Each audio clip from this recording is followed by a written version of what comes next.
जो पहला चैप्टर हम यहाँ ले रहे हैं that is hydrogen and it's compounds, right. So hydrogen and its compound chapter का मीनिंग क्या है? जब एक student hydrogen and it's compounds revise कर रहा है तो उसे क्या क्या आना चाहिए? उसे पता होना चाहिए हाइड्रोजन, वाटर और हाइड्रोजन पेरोक्साइड। जो भी हाइड्रोजन की प्रॉपर्टीज है, वाटर की प्रॉपर्टीज है और हाइड्रोजन पेरोक्साइड की प्रॉपर्टीज हैं, वो सारी कंफर्म होनी चाहिए। क्लियर है? तो ये जो स्पेस दिया यहाँ पर लिखिएगा, एक लाइन ऐड कीजिए। Hydrogen is the limitation of modern periodic table. Hydrogen is the limitation of modern periodic table as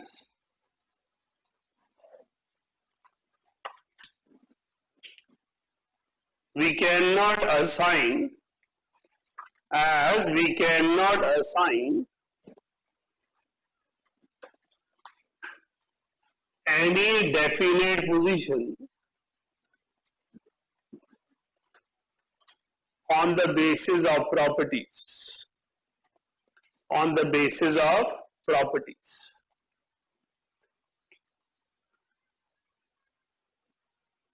तो बेटा हाइड्रोजन जो है वो मॉडर्न पीरियोडिक टेबल की और जितने भी पीरियोडिक टेबल आज तक आए उन सब की लिमिटेशन है।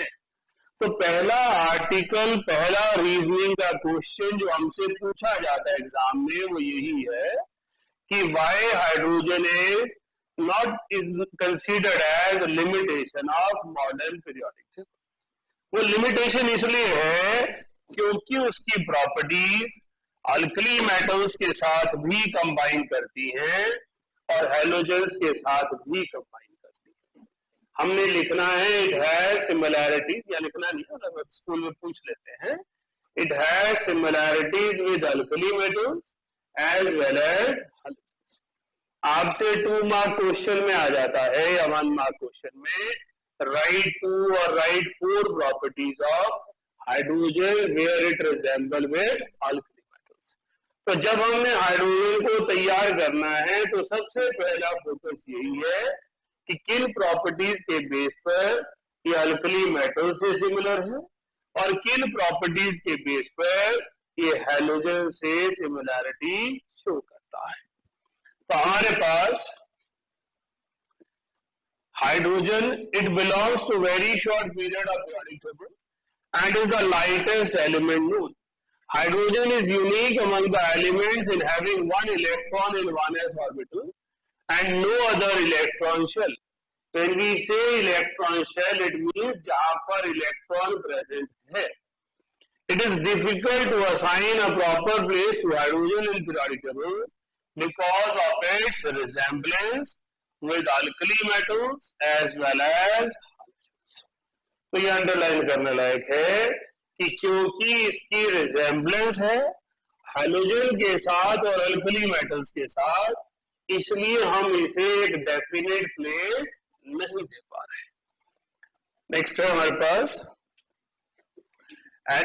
प्रॉपर्टीज कौन सी सेम है? Analogy with alkali metals, electronic configuration, like alkali metals it possess only 1 electron in it, इसीलिए मॉडर्न पीरियोडिक टेबल बनाते हुए हम इसको अल्कली मेटल्स के साथ रखते हैं क्योंकि इसकी कॉन्फ़िगरेशन NS1 है। Electropositive character, like metals it is strong electropositive element and it has ability to combine with non metals in the same way.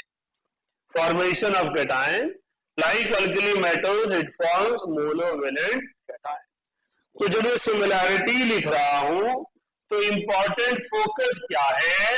Monovalent cation. Alkali metal के साथ इसलिए रिजेंबल नहीं कर रहा कि स्टेबल कैटायन है, इसलिए रिजेंबल कर रहा है कि मोनोवेलेंट कैटायन है।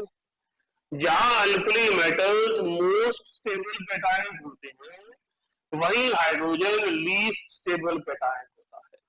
तो हाइड्रोजन जो है वो अल्कली मेटल से एनालॉगी इसलिए शो कर रहा है क्योंकि मोनोवेलेंट कैटायन बनाता है। नेक्स्ट है आपके पास इलेक्ट्रोलिसिस। इलेक्ट्रोलिसिस हमने लास्ट क्लास ऑर्गेनिक में भी डिस्कस किया था। हमने कहा था इलेक्ट्रोलिसिस क्या होती है, जहां कैथोड पे रिडक्शन और एनोड पर ऑक्सीडेशन होनी है। जब इलेक्ट्रोलिसिस करवाएंगे हाइड्रोजन के कंपाउंड की, HCl की, वो कंपाउंड लेना है जिसमें ये अल्कली मेटल से सेम हो। तो Na ने बनाया NaCl, हाइड्रोजन ने बनाया HCl, तो सोडियम भी Na पॉजिटिव है और हाइड्रोजन भी H पॉजिटिव है। तो दोनों कहां पे लिबरेट होंगे, कैथोड पर लिबरेट होंगे। तो hydrogen as well as sodium both are liberated at cathode when their compounds are electrolyzed.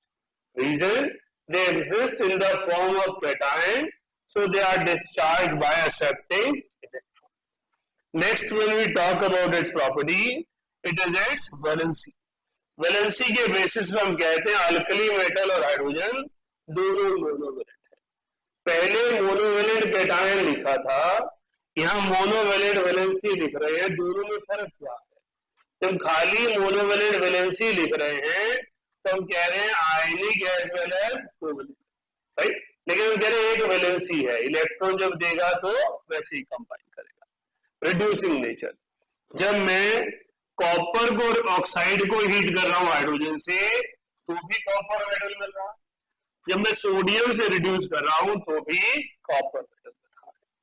तो जब हम इसकी रिड्यूसिंग पावर देखते हैं, it is as good as reducing agent like that of alkali metals. Sodium हमने वैसे ही लिखा है, सोडियम, पोटाशियम, रुबिडियम, कुछ भी लिख दीजिए, इट हैज सर्टेन सिमिलरिटीज। तो जब आपसे स्कूल एग्जाम में पूछा जाए किन प्रॉपर्टीज के बेस पर इसकी सिमिलरिटीज लिखी जा सकती हैं, तो मेजर प्रॉपर्टी होनी चाहिए reducing nature, valency, liberation at cathode, and we can say formation of cation. तो जब आप प्रॉपर्टीज लिखें तो इस चीज का ध्यान रखें, 1, 2, 3, 4, ये 4 मेजर प्रॉपर्टीज हैं जिनको हमने कंसीडर करना है। इलेक्ट्रॉनिक कॉन्फ़िगरेशन हम पढ़ते जरूर हैं, लेकिन इलेक्ट्रॉनिक कॉन्फ़िगरेशन के बेस पर तो ये लिमिटेशन ही नहीं है, तब तो ये अल्कली मेटल में लिखा ही हुआ है, राइट। समझ गए बात को? तो हमारे पास जो मेजर प्रॉपर्टीज है जहां से ये सिमिलर बनता है अल्कली मेटल्स के साथ, वो ये प्रॉपर्टी है। नेक्स्ट है हमारे पास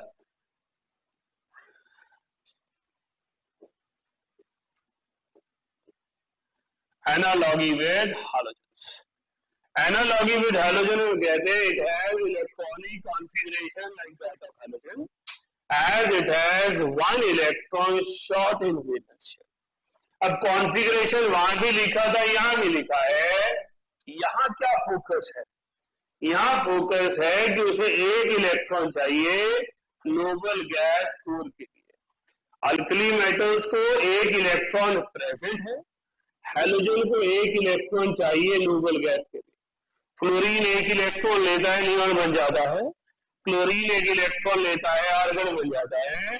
लाइकवाइज हाइड्रोजन एक इलेक्ट्रॉन लेता है, हीलियम बन जाता है। नेक्स्ट है इसकी ionization energy. Ionization energy hydrogen की है 13.6, क्लोरीन की है 13, और लिथियम की कितनी रह गई? 6.37। अगर मैं आयनाइजेशन एनर्जी के बेस पे लिखूं, so it is most suitable with halogens. It has no relation with alkali metals. यहाँ इस मोमेंट पर जरूरी है आपके लिए समझना कि अगर मैं हैलोजन के साथ इसको प्लेस करूं तो फ्लोरीन, क्लोरीन, ब्रोमीन, आयोडीन, और इनके बीच में यहां पर हाइड्रोजन आता है। तो आयनाइजेशन एनर्जी हाइड्रोजन की फ्लोरीन के बाद सेकंड है। क्लोरीन, ब्रोमीन, आयोडीन, इनसे इलेक्ट्रॉन निकालना आसान है और हाइड्रोजन से इलेक्ट्रॉन निकालना मुश्किल है। तो आयनाइजेशन एनर्जी हाइड्रोजन की बहुत ज्यादा है, राइट। ये ऑर्डर लिख लीजिए, यहीं पर प्लेस कर दीजिए जो मैंने प्लेस किया है।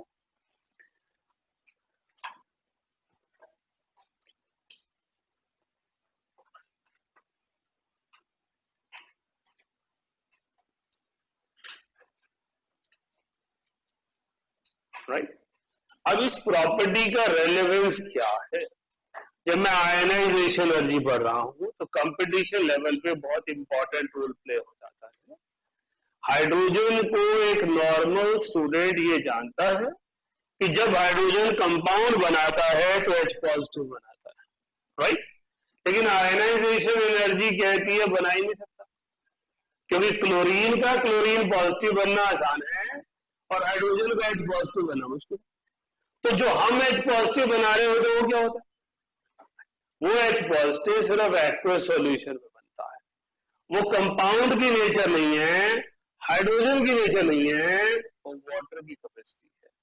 It is the capacity of water to take away H positive and stabilizing it in solution. तो अगर मैं डायरेक्टली एलिमेंट्री हाइड्रोजन से H पॉजिटिव बनाने की कोशिश करता हूं तो H पॉजिटिव ऑब्टेन नहीं होता। हमारे पास डायरेक्टली H पॉजिटिव बनाना बहुत मुश्किल है।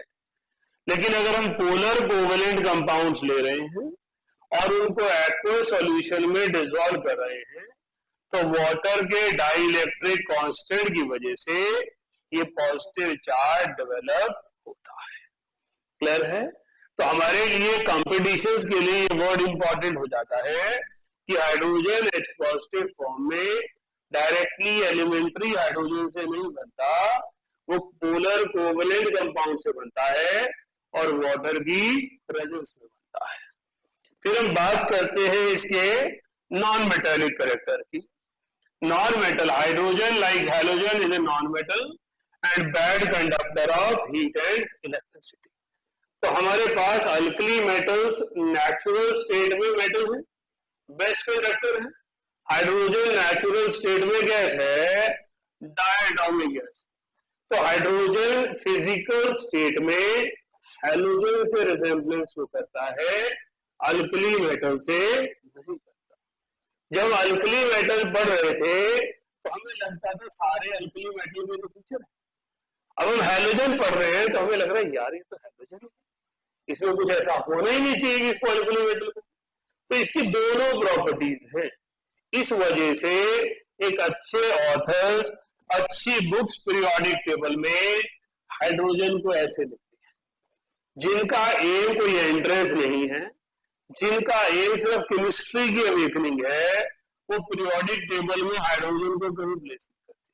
क्यों? क्योंकि प्लेस कैसे करूं? क्योंकि इसकी कोई प्रॉपर्टी के बेस पर मैं पीरियोडिसिटी पीरियोडिक अरेंजमेंट बना ही नहीं सकता। इसीलिए अगले चैप्टर का नाम क्या है? एस वाला, और उससे अगले पी वाला।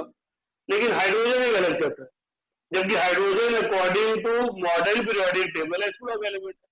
लेकिन हम एस वाला के साथ पढ़ नहीं सकते क्योंकि इसकी प्रॉपर्टीज यूनिक है, राइट। तो हमारे पास formation of compound with metals, ये जैसे मेटल के साथ क्लोरीन कंबाइन करता है वैसे ही मेटल्स के साथ हाइड्रोजन कंबाइन करता है। तो जब हाइड्रोजन हैलोजन से कंबाइन करता है तो वो अल्कली मेटल लगता है, और जब वो अल्कली मेटल से कंबाइन करता है तो हैलोजन लगता है। तो hydrogen has ability to combine with metals as well as non metals. Alkali metal सिर्फ आयनिक कंपाउंड बनाते हैं, जबकि large number of covalent compound बनाता है। हैलोजन सारे कोवेलेंट कंपाउंड बनाते हैं, कुछ ही मुट्ठी भर आयनिक कंपाउंड है। पूरी ऑर्गेनिक केमिस्ट्री किसकी है? हाइड्रोजन और कार्बन के कोवेलेंट कंपाउंड्स की है। इसका मतलब हाइड्रोजन के पास कोवेलेंट कंपाउंड ज्यादा अबंडेंस। नेक्स्ट है हमारे पास, नेक्स्ट पेज पर आ जाइए। Next is replacement by other non metals. Halogens replace hydrogen from its covalent compound.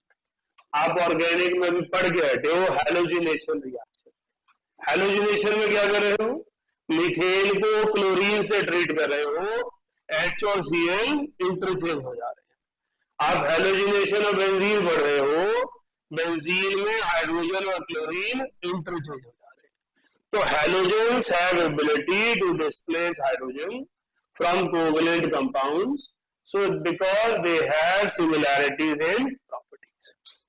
ये प्रॉपर्टी जनरली हम 10th लेवल तक कम पढ़ते हैं। This is about electrolysis. अभी पीछे ही तो इलेक्ट्रोलिसिस पढ़ा था, वहां हाइड्रोजन को कहां भेजा था, कैथोड में, यहां हाइड्रोजन को कहां भेज रहे हैं। इसका मतलब selection of compound is important. जिस कंपाउंड में ये अल्कली मेटल जैसा है वहां ये कैथोड पर जाएगा, और जिस कंपाउंड में ये हैलोजन जैसा है वहां पर ये एनोड पर जाएगा।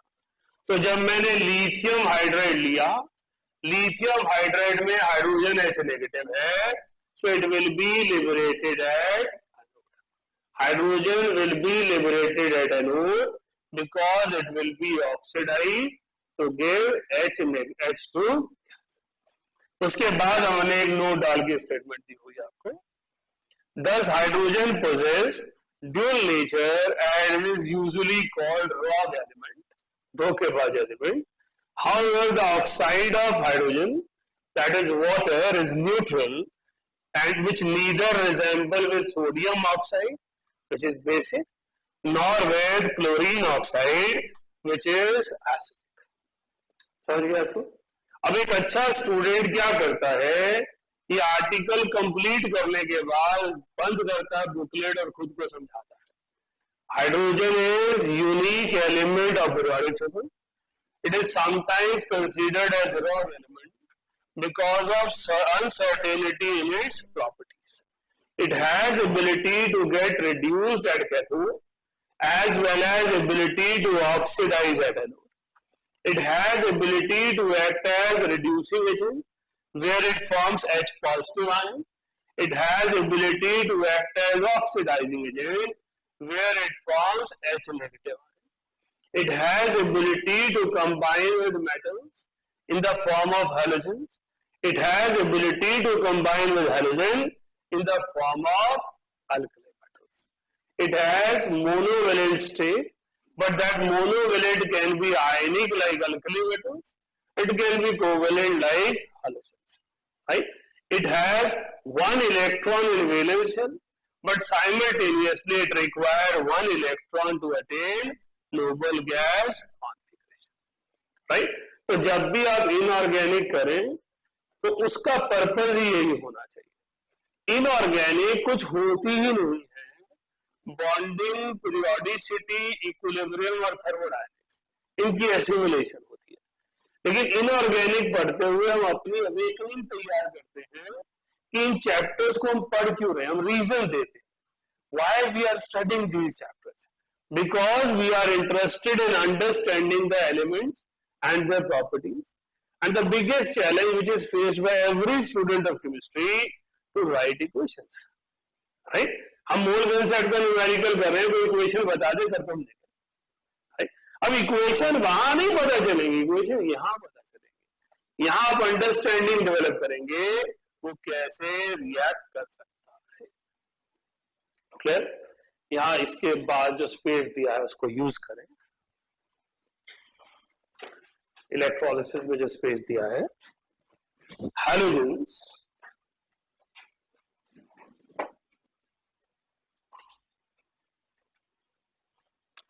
are most stable, halogens are most stable anions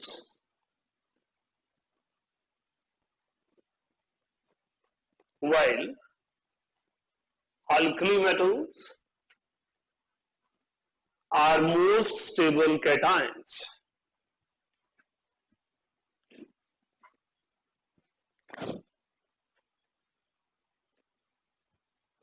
But in case of hydrogen,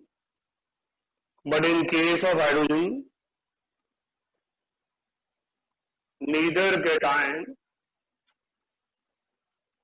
nor an ion is stable.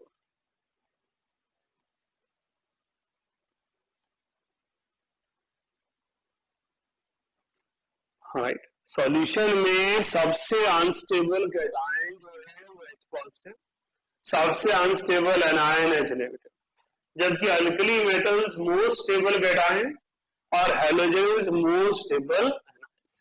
अभी ऑर्गेनिक में भी हमने कहा halide ion is a good leaving group, क्योंकि नेगेटिव चार्ज स्टेबल है, फटाफट छोड़ के भाग जाता है। लेकिन H नेगेटिव स्ट्रॉन्गेस्ट बेस, तो उसका कॉन्जुगेट एसिड कौन है? H2 एसिड होता ही, इसलिए H नेगेटिव जो है वो highly sensitive, highly unstable compound है। क्लियर हो गया? So this is completion of first article. Now second article is about preparation of hydrogen. Hydrogen gas बनाई कैसे जाती है? हाँ जी बोलिए।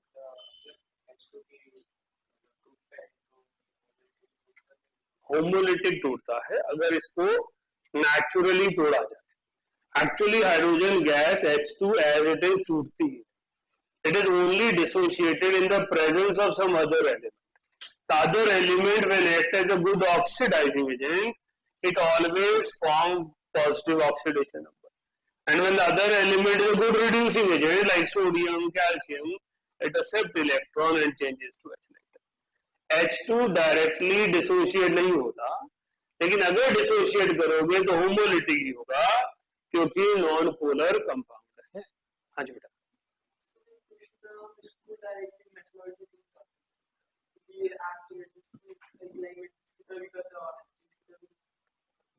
आपके पास मेटलॉइड का मतलब होता है जिसमें बहुत डोमिनेटिंग प्रॉपर्टीज या तो मेटल की होती है या नॉन मेटल की होती है। हाइड्रोजन में क्या है, हम हाइड्रोजन को एक मेटलॉइड की तरह इसलिए नहीं लिखते क्योंकि जनरली मेटलॉइड्स के ऑक्साइड या तो एम्फोटेरिक होते हैं या एसिडिक होते हैं। हाइड्रोजन में दोनों ही चलेंगे। हाइड्रोजन का जो कंपाउंड है वाटर है, वाटर की पीएच न्यूट्रल होती है, it's neither acidic nor basic, right. तो इसलिए इसको ऐसे कंसिडर करते हैं, राइट। हाँ जी, वो कह सकते हैं, but in general we consider as two groups, right. Next is preparation. ये प्रेपरेशन आप सभी छोटी क्लास में पढ़ते हैं जब रिएक्टिविटी सीरीज पढ़ते हैं मेटल की। Most reactive metals have ability to combine with cold water to liberate hydrogen gas. तो हमने लिखा alkali and alkaline earth metals react violently with water to liberate hydrogen. To minimize the rate of reaction, alkali metals are used in the form of amalgam. ये question NCERT S block का है, right. वहां पर S block में पूछता है कि hydrogen के साथ एस ब्लॉक मेटल्स के रिएक्शन वायलेंट होते हैं, एक्सप्लोसिव होते हैं। अगर हम स्पीड को स्लो करना चाहते हैं तो क्या कर सकते हैं? हम अमलगम बनाते हैं। अमलगम क्या होते हैं? Alloys with mercury. मरकरी में जब मेटल को डिसॉल्व किया जाता है तो उसे अमलगम कहते हैं। तो amalgams are alloys of different metals in mercury. तो सोडियम मेटल की अवेलेबिलिटी रिलेटिवली हमने रिड्यूस कर दी, राइट। तो हमारे पास कोल्ड वाटर से जब ये रिएक्ट करेगा तो हाइड्रोजन गैस में sodium hydroxide. Reaction of alkali metal in water is highly exothermic and violent. It is thus preferred to obtain hydrogen by using alloy sodium and mercury. Hydrogen के साथ water के साथ alkali metal explosive. अगर आप sodium potassium को water में डाल दें तो वो एक्सप्लोसिवली रिएक्ट करते हैं। आप उसे मेटेलिक बॉम्ब की तरह दे सकते हैं, वो इतना ज्यादा एक्सप्लोसिव होता है, राइट। हॉट वाटर और स्टीम रिएक्टिव मेटल है, लेकिन एस ब्लॉक के कंपैरिजन में लेस रिएक्टिव। तो zinc, iron, manganese, cobalt, chromium, tin, they have ability to liberate hydrogen, but they only liberate with vapour, steam, क्योंकि high temperature चाहिए इनकी ionisation barrier को overcome करने के लिए। Then only they have ability to react with water, right. Next है by action of calcium hydride, हाइड्रोलेथ on water. तो calcium hydride क्या है, हाइड्रोलिथ कहते हैं उसे, ये कमर्शियल प्रेपरेशंस में भी यूज होता है। हाइड्रोलिथ मतलब हाइड्रोजन को स्टोर करके प्रोड्यूस करने वाला कंपाउंड। जब हम कैल्शियम हाइड्राइड की बात करते हैं तो यहाँ पर कैल्शियम 2 पॉजिटिव और 2H नेगेटिव है। ये H नेगेटिव क्या होगा, अनस्टेबल एनायन, और आपने क्या पढ़ा है इक्विलिब्रियम में, अनस्टेबल एनायन शो हाइड्रोलिसिस, तो एनायनिक हाइड्रोलिसिस होगी और H2 गैस लिबरेट होगी। तो H2 गैस में H पॉजिटिव कहां से आएगा, वाटर से, और H नेगेटिव कहां से आएगा, कैल्शियम हाइड्राइड से। तो मैं वाटर की मदद से आसानी से हाइड्रोजन गैस प्रोड्यूस करवा सकता हूं by using 3 major sources directly, that is by adding certain hydride, by passing steam through the less reactive metal, or passing reactive metal into cold water. Clear है? Next है hydrogen from acids. तो hydrogen को acid से liberate करना है, तो acid से liberate reactive metal भी करेंगे, एम्फोटेरिक मेटल भी करेंगे। आपने यहां पर जो नोटवर्दी फीचर रहता है वो क्या है, मेटल्स विद नेगेटिव एसआरपी।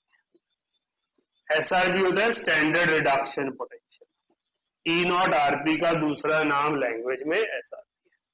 तो कोई भी मेटल जिसका रिडक्शन पोटेंशियल नेगेटिव है वो एसिड से हाइड्रोजन लिबरेट करवा सकता है। इस पर्टिकुलर आर्टिकल में गलती वो बच्चे करते हैं जो मानते हैं कि वाटर में H पॉजिटिव होता है। Water is one of the weakest electrolyte, उसमें फ्रीली अवेलेबल H पॉजिटिव नहीं होते, इसलिए वो आसानी से हाइड्रोजन गैस लिबरेट नहीं करते, राइट। लेकिन एसिड में H पॉजिटिव होता है। तो any metal with negative reduction potential has ability to displace hydrogen from acidic solution. Clear है? जो आपके पास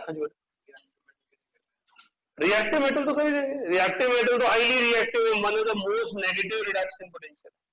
हमने कहा जैसे जिंक जैसे मेटल्स हैं, इनके लिए दिक्कत है क्योंकि इनका रिडक्शन पोटेंशियल बहुत नेगेटिव नहीं है, स्मॉलर नेगेटिव। आयरन को दिक्कत है जिसका रिडक्शन पोटेंशियल -0.44 है, एल्यूमिनियम को नहीं है, -1.36 है, सोडियम को नहीं है, -2.9 है। Highly negative, they can displace hydrogen even from water, right. तो इसलिए हमारे लिए नोटवर्दी फीचर क्या है, metals with negative reduction potential have ability to displace, second paper है, राइट। तो हमारे पास जिनका रिडक्शन पोटेंशियल नेगेटिव है वो करेंगे। क्लियर हो गया? अब कौन नहीं करेंगे, जिनका रिडक्शन पोटेंशियल पॉजिटिव, जिनका E0RP पॉजिटिव है। ये मेटल आपको लिखवाए थे चापा मेटल्स। चापा मेटल का मतलब क्या होता है, copper, mercury, silver, platinum, gold. इन मेटल्स को आप एसिड में डालें, ये हाइड्रोजन गैस लिबरेट नहीं करेंगे। इसीलिए मुहावरे बन जाते हैं ना, सोना एसिड से चमकता है, तो उसकी शाइन बनानी हो तो एसिड में डाल दो, क्योंकि जितनी इंप्योरिटीज होंगी वो सारा एसिड खा जाएगा और मेटल को भर के नहीं पड़ेगा, क्योंकि वो मेटल कौन सा है, पॉजिटिव एसआरपी। पॉजिटिव एसआरपी है, so it will not react, right. Gold, AU ये नहीं करेंगे, है ना। These metals have no ability to displace hydrogen from cold water, from acidic solution.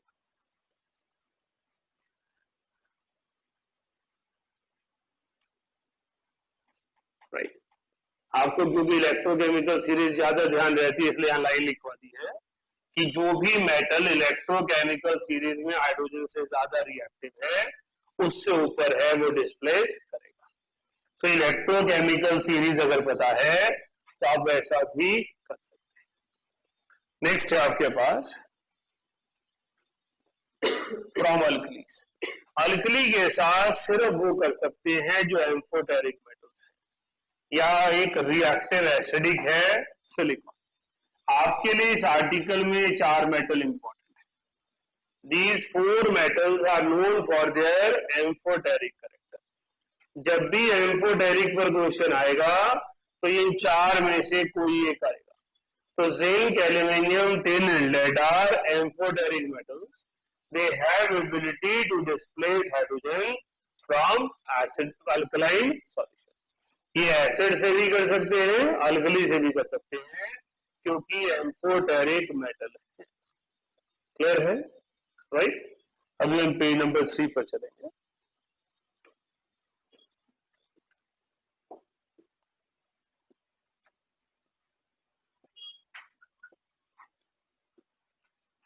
तो हमारे पास टिन के साथ सोडियम स्टेरेट बना दिया, लेड के साथ सोडियम प्लम्पेट बना दिया।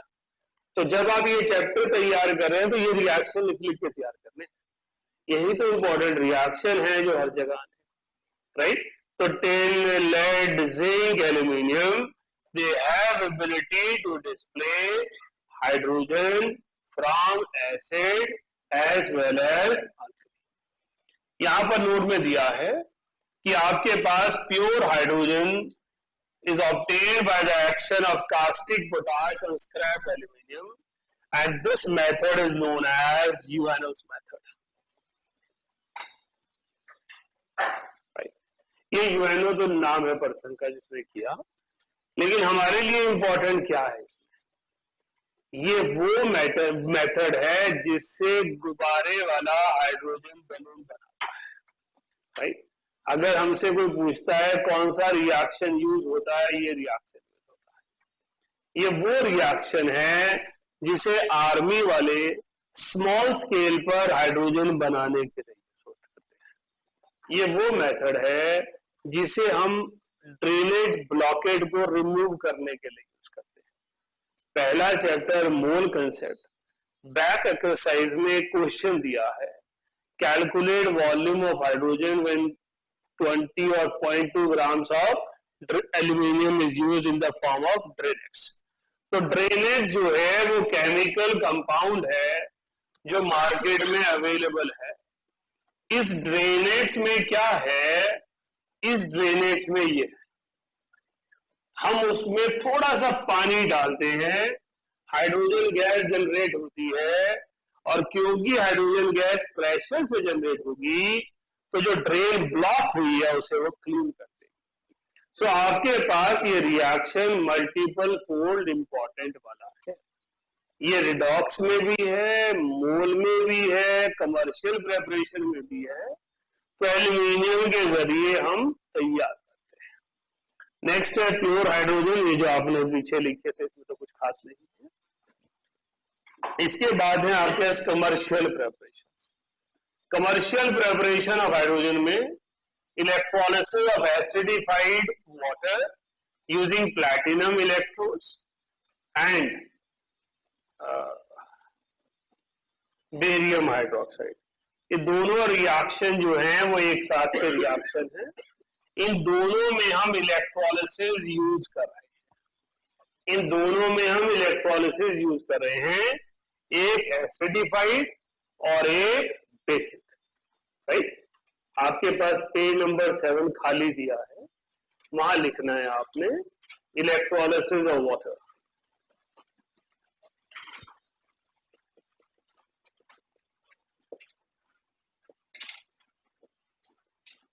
लिखिए, water is a weak electrolyte.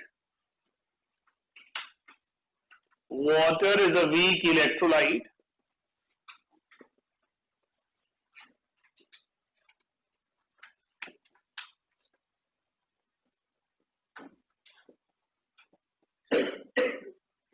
it does not contain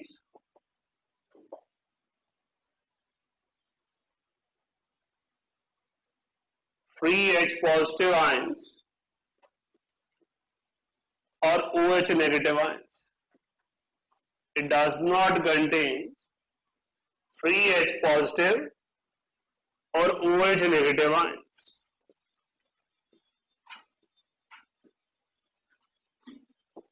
So its electrolysis is carried out. Its electrolysis is carried out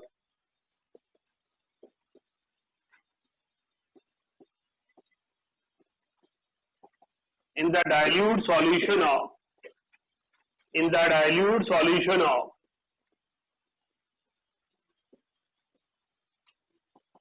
acid or a base. Dilute solution of acid or a base. Acid provides free H positive ions.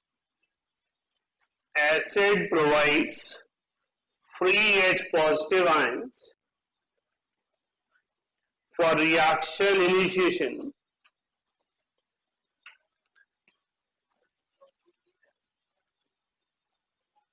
While base provides free OH negative ions.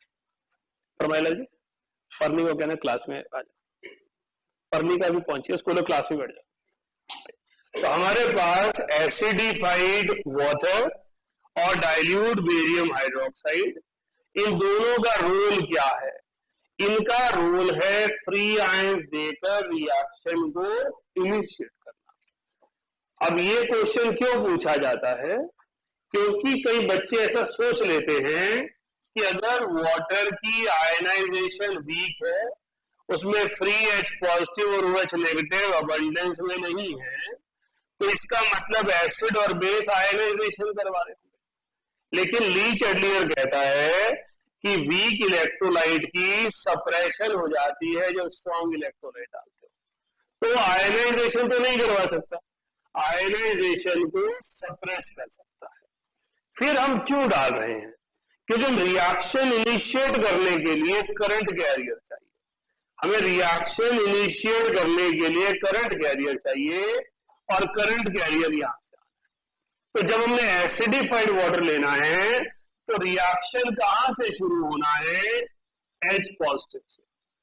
H positive ने electrons लिए और वो hydrogen gas में convert हो गया। बेटा ये class ना इनऑर्गेनिक है, पिछली क्लास से कोई रिलेशन नहीं, जिंदगी में आएगा और आ जाना फिर है,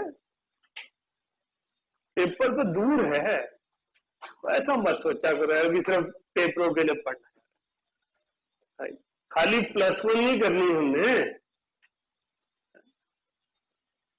इसलिए बुकलेट बनवा दी ना कि जहाज ना बनाओ, जहाज बनाने एफर्ट करना पड़ेगा, फाड़नी पड़ेगी, डीपीपी के तो ऐसे ही जहाज बन जाते हैं। ओके, तो हमारे पास जब हमने एसिडिफाइड वाटर लिया तो H पॉजिटिव ने रिएक्शन इनिशिएट किया और करंट का फ्लो रेगुलेट हो गया। उसके बाद वाटर की ऑक्सीडेशन हुई और वाटर की ऑक्सीडेशन से ऑक्सीजन गैस और H पॉजिटिव जनरेट हो गए। तो बेसिकली H पॉजिटिव जो एसिड से आया उसने आयनाइजेशन नहीं करवाई, उसने करंट के फ्लो को रेगुलेट किया, उसके बाद वाटर ने अपने आप ही H पॉजिटिव बना दिया। तो हमसे पूछा जाता है एसिडिफाइड वाटर में एसिड कैसा चाहिए? स्मॉलर अमाउंट चाहिए, हायर अमाउंट चाहिए, आयनाइजेशन करवाने के लिए चाहिए, किस पर्पस के लिए चाहिए? तो स्मॉलर अमाउंट में चाहिए कि रिएक्शन शुरू हो जाए बस, उसके बाद तो करंट अपने आप ही काम करवा देगा। इसी तरह से जब हमने बेरियम हाइड्रोक्साइड डाला तो OH नेगेटिव रिएक्शन शुरू करेगा, OH नेगेटिव के रिएक्शन से एनोड पर वाटर और O2 गैस बनेंगे और साथ में इलेक्ट्रॉन रिलीज हो जाएगा, और कैथोड पर वाटर की आयनाइजेशन होगी, रिडक्शन होगी, उससे हाइड्रोजन गैस और OH नेगेटिव। तो यहां पर रिएक्शन इनिशिएशन कहां हो रही है? एनोड पर। पिछले रिएक्शन में रिएक्शन इनिशिएशन कहां हो रही थी? कैथोड पर। तो जब मैं डाइल्यूट सल्फ्यूरिक एसिड डाल रहा हूं तो रिएक्शन इनिशिएशन के लिए वो H पॉजिटिव दे रहा है, और जब मैं डाइल्यूट बेरियम हाइड्रोक्साइड डाल रहा हूं तो वो रिएक्शन इनिशिएशन के लिए OH नेगेटिव। तो इलेक्ट्रोलिसिस में एसिड और बेस का क्या रोल है? रिएक्शन को इनिशिएट करना। तो एसिडिक मीडियम को H पॉजिटिव चाहिए थे, तो एनोड पर वाटर की ऑक्सीडेशन से H पॉजिटिव आ गए। हमारे पास यहां पर OH नेगेटिव चाहिए थे, वाटर की कैथोड पर रिडक्शन से OH नेगेटिव आ गए। तो रिएक्शन को इनिशिएट करने के लिए हमें बाहर से करंट कैरियर चाहिए जो आयंस प्रोवाइड करे और रिएक्शन को स्टार्ट करे। नोट कीजिए।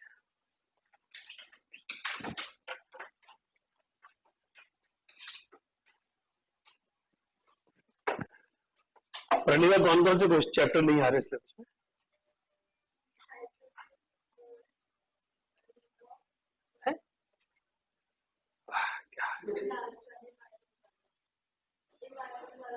अच्छा अच्छा, और रिडॉक्स में निकाल दिया, क्या बात है, ग्रेट स्कूल।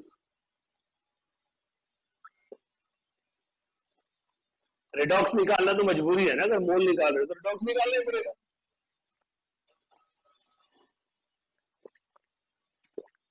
फिर तो प्रणिका आपको ऑर्गेनिक चाहिए। अगर ये चैप्टर नहीं आएंगे तो ऑर्गेनिक का परसेंटेज बढ़ेगा, क्योंकि उन्होंने यही टारगेट किया होगा कि फर्स्ट टर्म सेकंड टर्म में पिछले आगे तो फाइनल में ऑर्गेनिक ज्यादा डाल दो, तो उन्होंने वो निकाली है। तो ऑर्गेनिक आपको आनी ही चाहिए। एनसीईआरटी सारी इंटेक्स्ट और बैक एक्सरसाइज ढंग से तैयार करें।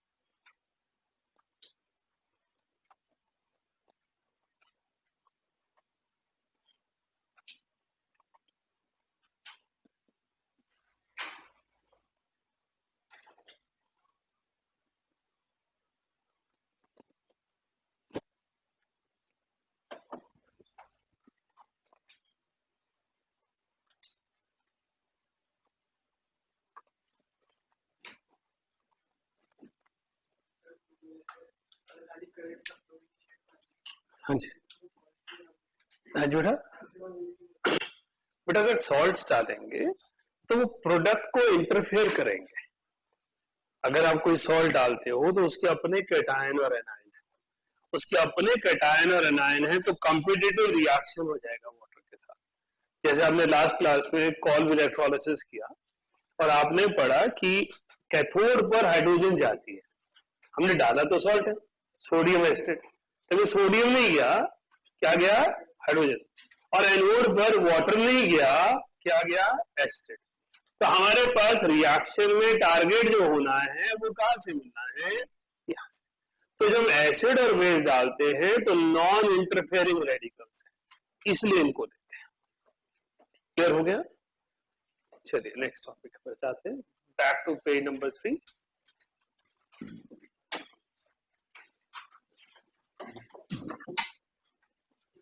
थर्ड है as by product in the manufacture of sodium hydroxide and chlorine by electrolysis of brine solution. ये चीज मैं आपको बता रहा था। ब्राइन सॉल्यूशन क्या है? NaCl। आपने कहा NaCl की इलेक्ट्रोलिसिस करवा देते, हमने करवा दी, लेकिन हमें वहां पे मिलेगा क्या? सोडियम हाइड्रोक्साइड और chlorine and smaller amount of hydrogen. So hydrogen gas will be liberated but as a by product, right? D, reaction of steam on hydrocarbon और कोक। ये ऑन है, एंड नहीं है। तो reaction of steam on hydrocarbon और coke. तो हमने कहा हाइड्रोकार्बन या कोक पर जब स्टीम का रिएक्शन करते हैं तो हमें हाइड्रोजन गैस मिलती है। जब हाइड्रोजन गैस इस मोलर रेशियो में होती है तो हम उसे सिन गैस कहते हैं। CO प्लस H2 का mixture. Syn gas means carbon monoxide and hydrogen in any ratio, किसी भी रेशो में हाइड्रोजन और कार्बन मोनोऑक्साइड का पाया जाना वो सिन गैस कहलाता है। Syn gas means synthesis gas, जो बहुत सारे ऑर्गेनिक कंपाउंड की प्रेपरेशन में यूज होती है, राइट। तो हमारे पास मीथेन से कार्बन और हाइड्रोजन आ गए। क्रैकिंग और पायरोलिसिस लास्ट क्लास में हमने डिस्कस किया था। क्रैकिंग और पायरोलिसिस मीन्स हाइड्रोकार्बन को हाई टेम्परेचर पे डिसोशिएट करना, अलग अलग हाइड्रोकार्बन अलग अलग प्रोडक्ट रिलीज करते हैं। अब इस आर्टिकल से आपको क्या लेकर चलना है? पहली ये दो reaction, electrolysis of acidified water and barium hydroxide. उसके बाद आपका जो फोकस होना है वो इन दो रिएक्शंस पर है, लेस प्रोसेस और वॉश प्रोसेस। लेस प्रोसेस में आप क्या यूज कर रहे हैं? आयरन, स्टीम और magnetic oxide and hydrogen are produced. आपने भी पढ़ा था कि आयरन, जिंक ऐसे मेटल है, मैग्नीशियम, जो स्टीम के साथ हाइड्रोजन गैस देते हैं। तो magnetic oxide and hydrogen gas are liberated, right. इस रिएक्शन से रिलेटेड एंट्रेंस में क्या आ जाता है? इस पर्टिकुलर रिएक्शन के दो स्टेप हैं, एक को कहते हैं गैसिंग और एक को कहते हैं विविफैक्शन।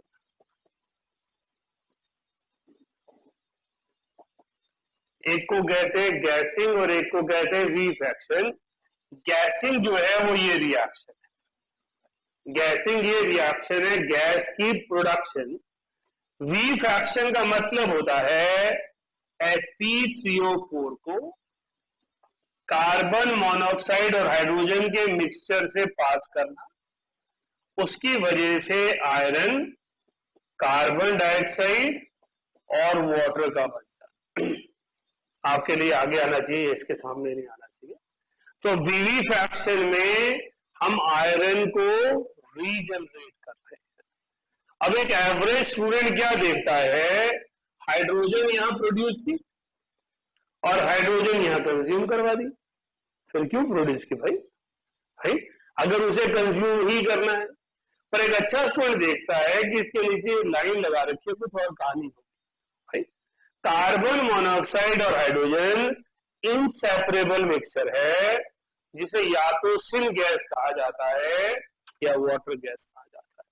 तो वाटर गैस किसी दूसरी इंडस्ट्री का प्रोडक्ट है और उसको सेपरेट करना कॉस्ट इफेक्टिव नहीं है।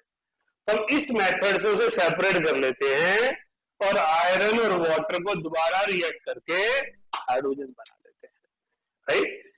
गैसिंग को 10 मिनट्स टाइम लगता है और इसे 20 मिनट्स टाइम लगता है।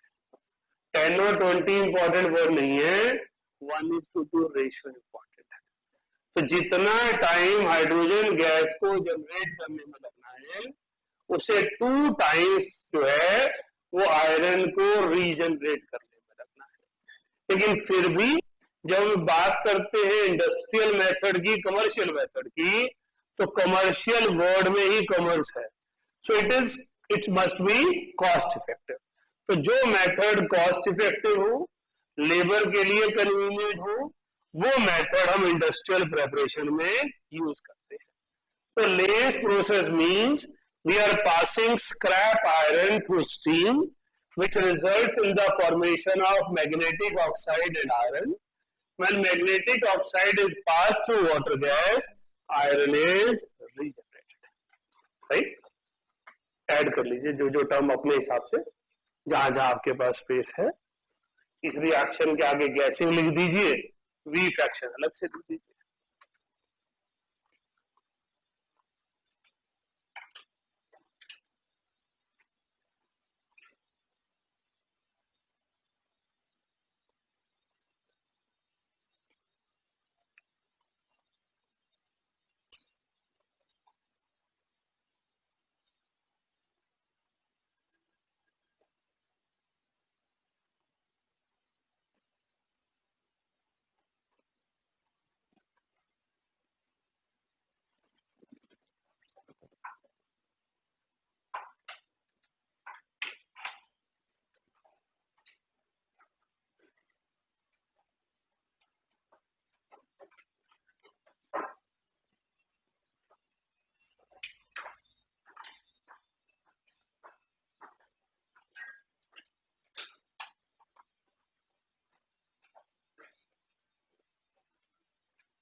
दूसरी साइड है, उस साइड भी गिरा हुआ किसका पानी?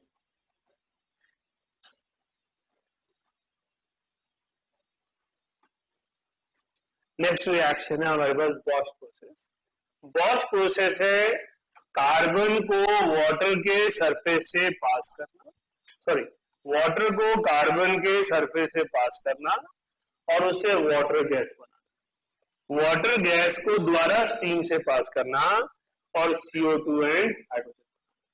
यहां पर कैटालिस्ट इंपॉर्टेंट है, जिस कैटालिस्ट की प्रेजेंस में रिएक्शन हो रहा है।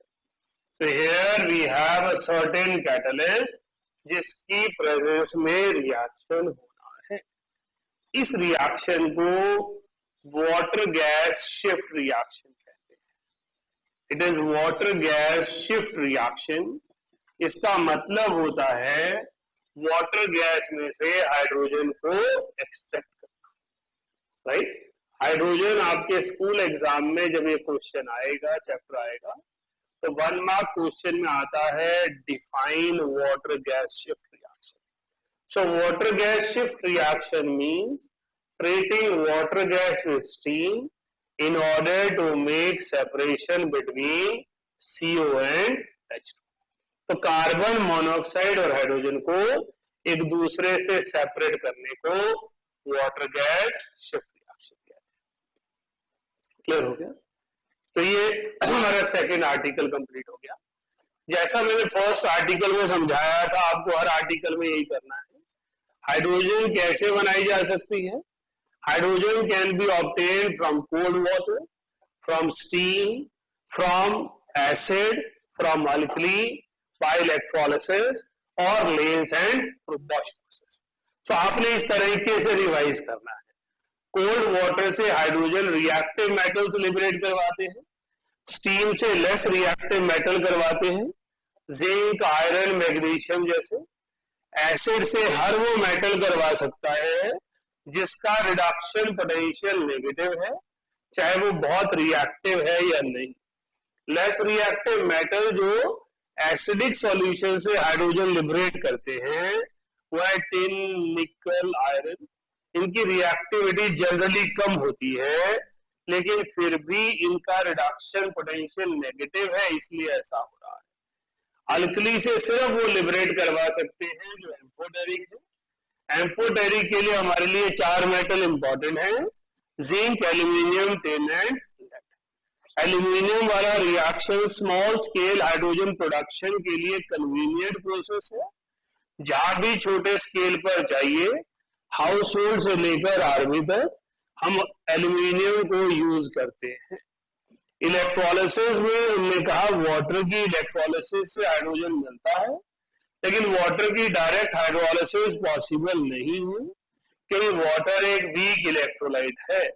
इसलिए उसकी इलेक्ट्रोलिसिस करवाने के लिए हमें सॉल्यूशन को एसिडिफाई करना पड़ता है या सॉल्यूशन में स्मॉल अमाउंट ऑफ अल्कली डालना पड़ता है। हमने कहा आयरन को कमर्शियल स्केल पर लेन और बॉश प्रोसेस से बना सकते हैं। लेंस प्रोसेस में 2 प्रोसेस हैं, gassing and V fraction. Gassing में हाइड्रोजन गैस प्रोड्यूस होती है स्क्रैप आयरन से, और वी फ्रैक्शन में कार्बन मोनोऑक्साइड और हाइड्रोजन के मिक्सचर की मदद से आयरन को रीजनरेट किया जाता है। बॉश प्रोसेस में वाटर गैस तैयार की जाती है बाय हीटिंग कार्बन और hydrocarbon at high temperature, and then these gases are removed from the mixture with the help of steam in the presence of catalyst। समझ गए बात को? So every time आपने एक आर्टिकल कंप्लीट किया, 10 minute 15 minute जो भी लगा, उसके बाद आप बुकलेट बंद करेंगे और वो सारे आर्टिकल को रिवाइज करेंगे। आपका S block, P block, hydrogen अच्छा होने से, ठीक है, जो स्कूल में पूछना तो पूछ रही है, लेकिन आपकी जनरल एबिलिटी बढ़ेगी, आपका मोल कंसेप्ट ठीक हो जाएगा, आपके बॉन्डिंग के मल्टीपल कंसेप्ट्स हैं जिसमें एडवांटेज मिलेगी। आपके लिए याद रखना उन प्रॉपर्टीज को कन्वीनियंट हो जाएगा। हाँ जी बेटा।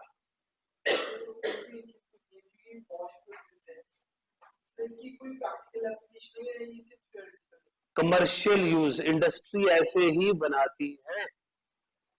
अगर कोई भी इंडस्ट्री सर्वे करोगे, हेबर प्रोसेस या कोई भी, वो हाइड्रोजन जनरेट ही ऐसे करते हैं।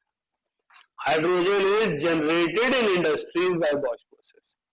बॉश प्रोसेस को आज थोड़ा रिड्यूस इसलिए किया गया है क्योंकि पहले स्टेप में मुझे नॉन रिन्यूएबल सोर्स एनर्जी चाहिए, लेकिन फिर भी अब इसका और तरीका ढूंढा जा रहा है, कैटलिस्ट ढूंढे जा रहे हैं, क्योंकि कार्बन का सोर्स तो कुछ भी हो सकता है। अगर मुझे जो है वो बायो वेस्ट को रिमूव करना है, बायो वेस्ट को डिस्पोज ऑफ करना है, इस इंडस्ट्री को दे देता हूं। सारे बायो वेस्ट में क्या मिलेगा? कार्बन ही मिलेगा। सो कार्बन में स्टीम वाटर गैस बनाई जाओ, हाइड्रोजन यूज कर जाओ, राइट। सो इसलिए बॉश प्रोसेस हर इंडस्ट्री में यूज हो रहा है जिसको हाइड्रोजन बनाने की जरूरत है। अगर ऐसा ना होता बेटे तो कमर्शियल क्यों लिखते? क्यों लगा आपको कि थ्योरेटिकल प्रोसेस है?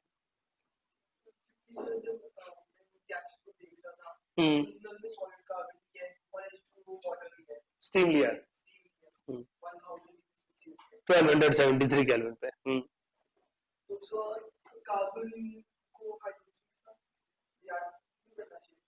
वाटर के साथ रिएक्ट कर रहे हैं ना 1000 केल्विन पे, तो कार्बन की ऑक्सीडेशन हो जा रही है, हाइड्रोजन की रिडक्शन हो जा रही है। Carbon act as reducing agent out here and hydrogen gas is produced, right. हमने 1000 डिग्री भी तो लिया है, 1000 डिग्री आम टेम्परेचर थोड़ी ना, राइट। नेक्स्ट है आपके पास केमिकल प्रॉपर्टीज। केमिकल प्रॉपर्टीज तो लिमिटलेस है, वैसे ही लिख दी है 2-4।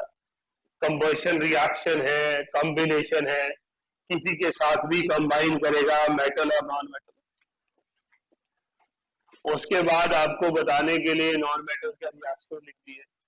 सिंथेसिस ऑफ अमोनिया, जो मैं अभी आपको कह रहा था, सबसे बड़ी इंडस्ट्री जो इसे यूज करती है। मिथाइल अल्कोहल किस लिए यूज किया जाता है? मिथाइल अल्कोहल क्यों यूज करते हैं? और नहीं करते यार, पीते तो इथाइल अल्कोहल है। मिथाइल अल्कोहल जो है, इथाइल अल्कोहल को खराब करने के लिए यूज करते हैं ताकि लेबर ना पी जाए, क्योंकि इथाइल अल्कोहल जो है वो इंडस्ट्रियल सॉल्वेंट है, सबसे ज्यादा इंडस्ट्रीज को चाहिए। उसे कहते हैं डीनेचर्ड अल्कोहल। डीनेचुरेशन के लिए मिथाइल अल्कोहल चाहिए। HCl बहुत सारे इंडस्ट्री को चाहिए। Hydrogenation of oil, oxy hydrogen flame जो वेल्डिंग में यूज होती है, रॉकेट फ्यूल की फॉर्म में यूज होता है। फ्यूल सेल होता है जो मोस्ट इफेक्टिव स्पेस प्रोग्राम्स में यूज होता है। नॉर्मल सेल की जो लाइफ होती है, एफिशिएंसी होती है 20% to 30% होती है। फ्यूल सेल की एफिशिएंसी 70% to 80% होती है, लेकिन हम उसको रेगुलर यूज नहीं कर सकते, कॉस्ट इफेक्टिव नहीं। घड़ी में कैसे डाल के चलेंगे हाइड्रोजन और ऑक्सीजन, राइट। इन्वर्टर बैटरी की जगह हाइड्रोजन ऑक्सीजन लगाए तो बाहर ही आग लग जाती है, राइट। तो बहुत प्रिकॉशन चाहिए, तो इसलिए उसको हम हर जगह यूज नहीं कर सकते। सिंथेटिक पेट्रोल तैयार करने के काम आता है, तो ऐसे बहुत सारे यूज है। क्लियर हो गया? Next article we are taking up isotopes of hydrogen. Isotopes of hydrogen हम सभी जानते हैं, प्रोटियम, ड्यूटेरियम, ट्रिटियम। पर इनका क्या डिफरेंस होता है तीनों में?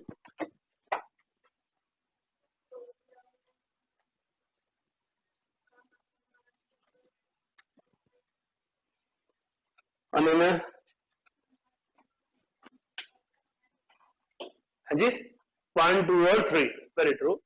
प्रोटियम का atomic number, mass number same है। ड्यूटेरियम का 2 आ गया मास नंबर, ट्रिटियम का 3 आ गया। Protium most commonly known hydrogen है। ड्यूटेरियम डी से रिप्रेजेंट किया जाता है, हैवियर हाइड्रोजन है। ट्रिटियम रेडियो एक्टिव हाइड्रोजन है। प्रोटियम पूरी नोन एलिमेंट्स में अकेला एलिमेंट है, अकेला एटम है जिसके पास न्यूट्रॉन नहीं है। तो अगर किसी एटम में न्यूट्रॉन नहीं है तो इसका मतलब वो प्रोटियम है, राइट। तो प्रोटियम का एटम अकेला एटम है जिसमें न्यूट्रॉन नहीं है, नहीं तो हर एक में न्यूट्रॉन होगा। हमारे पास ड्यूटेरियम का यूज क्या है? Deuterium is use in the preparation of heavy water as tracer of studying mechanism of reaction. तो ड्यूटेरियम का यूज सबसे बड़ा क्या है? हैवी वाटर बनाना है और रिएक्शन मैकेनिज्म्स को स्टडी करना है। अगर आपने ऑर्गेनिक की लास्ट शीट की हो, उसमें एक रिएक्शन मैंने लिख कर दिया B2D6, B2H6 का क्या लिखा है B2D6, ताकि आप ट्रेस कर पाए कि ड्यूट्रियम में रिएक्शन करवाना है। ड्यूट्रियम बताता है रिएक्शन होगा कहां, इसको स्टडी करना आसान है। काइनेटिक्स ये मेनली किस फॉर्म में एग्जिस्ट करता है, HD, राइट। तो हमारे पास HD मतलब प्रोटियम और ड्यूट्रियम का कॉम्बिनेशन। ट्रीटियम के लिए हमें पता होना चाहिए वो रेडियो एक्टिव है और बीटा एमिटर है। बस यही तीन चीजें हमें इन तीन आइसोटॉप्स के बारे में पता होनी चाहिए। Protium is the only atom known without a neutron. Deuterium is used to study the mechanism of the reaction, and tritium is radioactive beta emitter. Right? Radioactive tracer.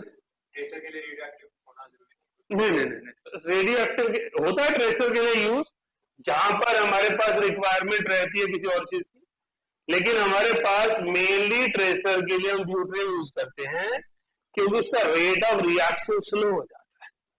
आपने देखा ही होगा कहीं ना कहीं एनिमेशंस में या छोटी क्लासेस में कुछ वीडियोस यूट्यूब वगैरह देखते हुए, आज की डेट में तो बहुत मोबाइल्स में फीचर आ गए ultra slow motion. Slow motion क्यों चाहिए? हम बहुत स्लो मूवमेंट के जरिए किसी चीज को देख पाते हैं कि वो एक्चुअली कर कैसे रहा है। तो हम जब प्रोटियम से ड्यूट्रियम की तरफ जाते हैं तो रिएक्शन स्लो हो जाता है। हम बेसिकली ट्रेस कर पाते हैं कि रिएक्शन इनिशिएट कैसे हुआ। मैंने आपको ऑर्गेनिक रिएक्शंस पढ़ाए तो मैंने क्या कहा, reaction will be initiated by H positive, वो पहले CH2 के पास जाएगा, कार्बोकेटायन बनेगा, शिफ्ट होगा, ये सब। अब ये मैकेनिज्म मुझे या किसी ने जिसने दी उसे कैसे पता? अब उसको एटम में तो आगे बताए नहीं होंगे प्रोपीन ने, भाई मेरे साथ ऐसा ऐसा हो गया, है नहीं? तो बेसिकली रिएक्शन मैकेनिज्म्स को स्टडी करने के लिए जहां भी H होता है हम ड्यूट्रियम लेते हैं। तो ड्यूट्रियम रिएक्शन मैकेनिज्म को अंडरस्टैंड करने के लिए यूज किया जाता है। राइट, अब जो हमारे पास 11th लेवल की इंपॉर्टेंट चीज है वो ये है, बाकी सब जनरल नॉलेज हमारे पास होती ही है। पहली है various forms of hydrogen, only for competition लिखा है इसमें। हाइड्रोजन के हम 4 फॉर्म पढ़ेंगे। पहला है नेसेंट हाइड्रोजन। नेसेंट वर्ड का मतलब क्या है? Newly formed hydrogen. Newly formed hydrogen का मतलब है रिएक्शन में ही जनरेट होती है, रिएक्शन में ही कंज्यूम हो जाती है। तो आपने लिख लेना है यहां पर, एक ही लिख लीजिए, या तो स्पेस में मैनेज कर लीजिए, छोटा छोटा लिखकर, या यहां कर लीजिए, नहीं तो खाली पेज पे कर लीजिए। Nascent hydrogen is formed. Nascent hydrogen is formed by reaction of reducing agent. By reaction of reducing agent in the presence of some oxidizing agent.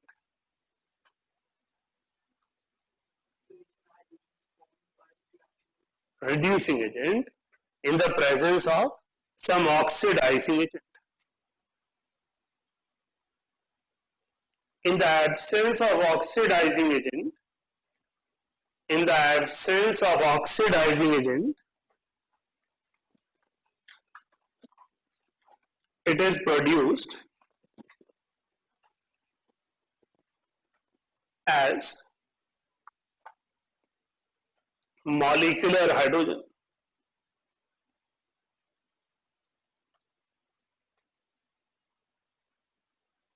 Right, अभी आपने पिछले पेजेस में लिखा था zinc with H2SO4 give rise to zinc sulphate and hydrogen gas. यहां क्या लिख रहे हो? Nascent hydrogen. तो पहले वो हाइड्रोजन गैस थी, अभी नेसेंट हाइड्रोजन होगी, बार बार वो बदल के आ गई। रीजन बीइंग हम इसकी प्रेजेंस में रिएक्शन करवा रहे हैं, हम इस रिएक्शन को आइसोलेशन में नहीं करवा रहे।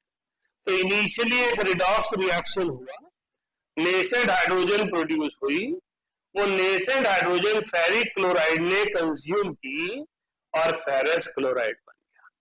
तो नेसेंट हाइड्रोजन जो है वो एक नॉर्मल रिएक्शन से प्रोड्यूस होती है, रिड्यूसिंग एजेंट प्रोड्यूस करता है, और वो हाइड्रोजन साथ साथ ऑक्सीडाइजिंग एजेंट में कंज्यूम हो जाती है।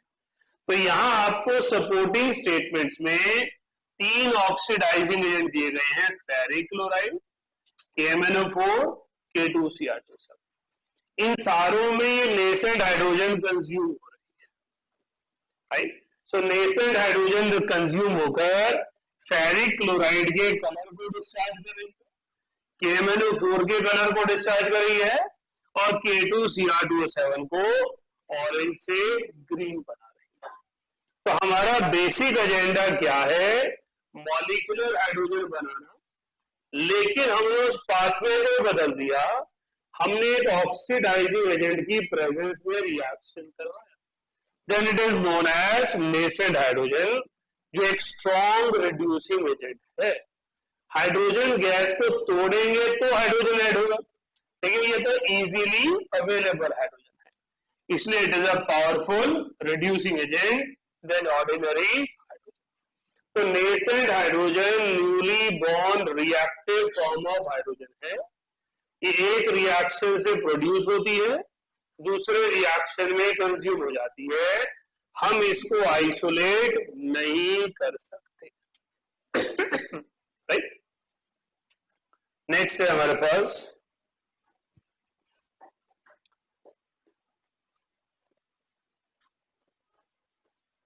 एडसॉर्ब्ड हाइड्रोजन और ऑक्लूडेड हाइड्रोजन।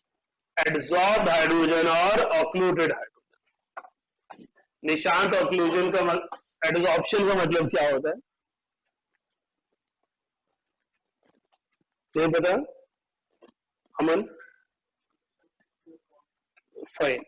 जब कोई चीज सरफेस पे ज्यादा अमाउंट में होती है तो एडसॉर्प्शन होती है, जब इवनली डिस्ट्रीब्यूट होती है तो एब्जॉर्प्शन होती है, राइट। जो बच्चे क्लास में फोकस करके सुनते हैं वो एब्जॉर्प्शन होती है, जब घर जाके रिवाइज कर लेते हैं तो एब्जॉर्प्शन हो जाती है, राइट। और जो क्लास में ध्यान से नहीं सुनते तो कुछ भी नहीं होता। बेचारी हाइड्रोजन गैस जाती है, टक्कर मारती है, कहती जगह है कहीं, कहते नहीं है भाई, ऐसे तो मोबाइल में उलझे हुए, ऐसे तो दोस्तों के कामों में उलझे हुए हैं, राइट। तो क्या होता है, वो वापस आ जाता है, कहते जगह तो मिली नहीं, क्या करूं। तो एड्सॉर्प्शन जो है वो सरफेस फिनोमेना है, सरफेस पे गैस के छोटे छोटे मॉलिक्यूल्स का ऑक्यूपाई होना। जब ये छोटे मॉलिक्यूल्स गैस के होते हैं तो उसे ऑक्लूजन कहते हैं। तो एड्सॉर्प्शन की ही एक टाइप का नाम ऑक्लूजन है। ऑक्लूजन गैसेस फिनोमेना है, एड्सॉर्प्शन जनरलाइज्ड फिनोमेना है, राइट। लेकिन हाइड्रोजन के केस में तो हाइड्रोजन तो गैस ही है, तो एड्सॉर्प्शन बोलो या ऑक्लूजन बोलो एक ही बात है। ये ऑक्लूडेड हाइड्रोजन है जिसको आप पूरी ऑर्गेनिक में यूज कर रहे थे अभी तक। आप क्या यूज कर रहे थे उसमें? पैलेडियम हाइड्रोजन, ये लिखा हुआ colloidal palladium takes up to 2050 volumes of hydrogen. ये हाईएस्ट अमाउंट है जो हाइड्रोजन की एडसॉर्ब हो जाती है, राइट। तो जो कोई सब्सटेंस हाइड्रोजन को एडसॉर्ब कर सकता है वो बेस्ट पैलेडियम है। और पैलेडियम की कौन सी फॉर्म है? कोलोइडल फॉर्म है। पढ़ी आपने टर्म कभी कोलोइडल? पढ़ी है शायद। 3 types of solution, true solution, colloid, suspension. Colloidal solution intermediate solutions होते हैं between suspension and true solution. इसमें डिस्पर्शन होती है, अंदर तक के सरफेसेस एक्सप्लोर हो जाते हैं। चलो छोड़ो, अगर नहीं पढ़ी है प्लस 2 में पढ़ लेंगे। चैप्टर का नाम ही कोलोइडल केमिस्ट्री है, सरफेस केमिस्ट्री। 3 पार्ट है उसके, उसमें से एक पार्ट जो है सिर्फ कोलोइड पर है। तो occlusion decreases with rise in temperature, obviously अगर टेम्परेचर बढ़ाओगे तो गैस मॉलिक्यूल भाग जाएगी, राइट। तो उन बच्चों के साथ जो कोशिश करके सुनने की कोशिश करते हैं, लेकिन वो इतने एनर्जेटिक होते हैं, क्लास में नहीं बाकी सब जगह, वो इतने एनर्जेटिक होते हैं कि टीचर बोलता बाद में बड़ी मुश्किल से एड्सॉर्प्शन होती है, वो पहले ही गप्पे मार लेते हैं। बड़ी मुश्किल से एड्सॉर्प्शन होती है, दरवाजे से निकलते पहले एजेंडा होता है अभी नीचे किसकी से बात करनी है, क्या करना है, पहले क्या करना है, भूख लगी है, क्या खाने जाना है, एजेंडा पहले तैयार है। वो एब्जॉर्प्शन अभी हुई थी मसा मसा, उसको हीट देके भगा दिया, राइट। तो absorption always decreases with increase in temperature. तो जब टेम्परेचर बढ़ाएंगे एब्जॉर्प्शन डिक्रीज हो जाएगी। अब ऑक्लूडेड हाइड्रोजन और नेसेंट हाइड्रोजन में क्या फर्क होगा? ऑक्लूडेड हाइड्रोजन दोनों ही फॉर्म में हो सकती है, नेसेंट फॉर्म में भी हो सकती है और मॉलिक्यूलर फॉर्म में भी हो सकती है। वो डिपेंड करता है रिएक्शन कैसा है, टेम्परेचर कैसा है, सरफेस कैसा है, राइट। नेक्स्ट टॉपिक है आपके पास इसमें एटॉमिक हाइड्रोजन। एटॉमिक हाइड्रोजन देखने में नेसेंट हाइड्रोजन जैसा ही है, क्योंकि हाइड्रोजन जो है वो अकेले अकेले लिखे हुए। जब हाइड्रोजन अकेले अकेले लिखेंगे तो नेसेंट होंगे, लेकिन नेसेंट हाइड्रोजन किससे मिले थे? किसी रिड्यूसिंग एजेंट के रिएक्शन से। ये किससे मिला? हाइड्रोजन गैस से। हाइड्रोजन गैस का बॉन्ड जो है वो बहुत स्ट्रॉन्ग होता है, उसे डिसोशिएट करने में एफर्ट लगता है। तो हमें पर language showed that hydrogen place in contact with tungsten wire heated by an electric arc at low pressure, dissociate into atoms with an absorption of 104 kilocalorie heat per mole. तो ये endothermic reaction से बना वो spontaneous exothermic reaction से बना था। तो कौन ज्यादा रिएक्टिव होगा, एटॉमिक और नेसेंट? एटॉमिक, क्योंकि जो एंडोथर्मिक प्रोसेस से बनेगा वो अनस्टेबल होगा और जो एक्सोथर्मिक से बनेगा वो स्टेबल होगा। Atomic hydrogen produce was found to be more active. The life period of atomic hydrogen is only 1/3 of second. What is the meaning of it? Life period, life period मतलब जैसे ये hydrogen रहती है 1/3 of second के बाद ये वापस combine करती है और वो एनर्जी रिलीज कर देती है, but can be extended under special circumstances to 10 second. This form of hydrogen is very reactive as it has excited state of hydrogen atom.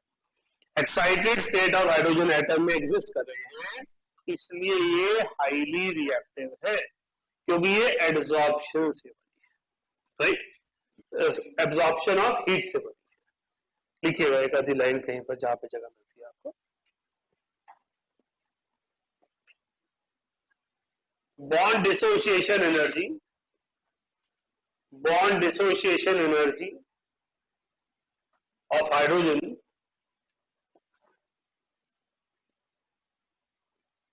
is very high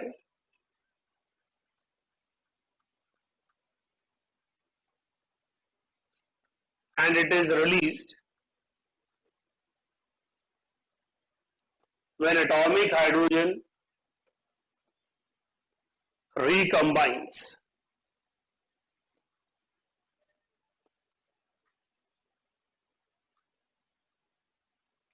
this energy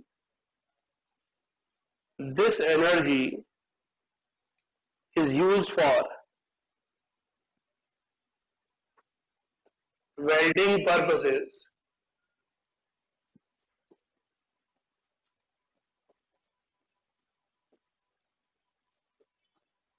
under the name atomic hydrogen torch. Atomic hydrogen torch.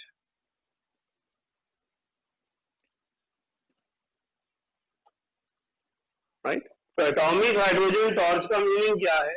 हमने hydrogen produce की tungsten filament से, वो hydrogen short lived थी, वापस combine हुई, उसमें heat release कर दी। क्योंकि वो हीट बहुत ज्यादा है तो मेटल के टॉप सरफेस को मेल्ट करके फिल कर देती है। नॉर्मल वेल्डिंग में आप सोल्डरिंग वायर फिल करते हैं या कोई ऐसा सब्सटेंस फिल करते हैं जो दो सरफेसेस को जोड़ दे, लेकिन जब हम हाइड्रोजन वेल्डिंग करते हैं, गैस वेल्डिंग करते हैं, तो मेटल के सरफेस को मेल्ट करके रिक्रिस्टलाइज करवाया जाता है। So that is more efficient form of welding. Otherwise welding substance due to wear and tear निकल सकता है, लेकिन जब गैस वेल्डिंग करते हैं तो उसमें कुछ है ही नहीं फिल किया हुआ, तो निकलेगा क्या? उसमें तो आपने आयरन के सरफेस को, मेटल के सरफेस को रीफैब्रिकेट किया है, आपने उसको वापस क्रिस्टल में कन्वर्ट किया है, राइट? तो हमारे पास इस तरह से एटॉमिक हाइड्रोजन टॉर्च को यूज किया जाता है। फिर आपको नोट में दिया है, nascent hydrogen can be produced even at room temperature, but atomic hydrogen is produced at elevated temperature. वही जो भी किया, एक्सोथर्मिक और endothermic. Nascent hydrogen can never be isolated, but atomic hydrogen can be isolated. Reducing power of atomic hydrogen is more than that of nascent hydrogen. HH bond energy is exceptionally higher than that of any other single bond between two atoms of same element. पूरे periodic table में इससे ज्यादा bond dissociation energy किसी दूसरे element की नहीं है। अगर कोई दो एटम सेम एलिमेंट के आपस में कोवेलेंट बॉन्ड बना रहे हैं तो हाईएस्ट एनर्जी एचएच की होगी। ये पॉइंट्स नोट डाल के क्यों लिखे गए? क्योंकि जनरली जिस बच्चे को थोड़ा बहुत भी केमिस्ट्री में इंक्लिनेशन होता है या पता होता है तो उसको लगता है नेसेंट इज मोस्ट रिएक्टिव, क्योंकि नेसेंट हम बहुत जगह पढ़ते हैं लेकिन एटॉमिक हम सिर्फ यहाँ पढ़ते हैं। तो एक स्टूडेंट के माइंड पे होता है कि nascent hydrogen is most reactive form of hydrogen, और यहाँ लिखा भी है it can not be isolated.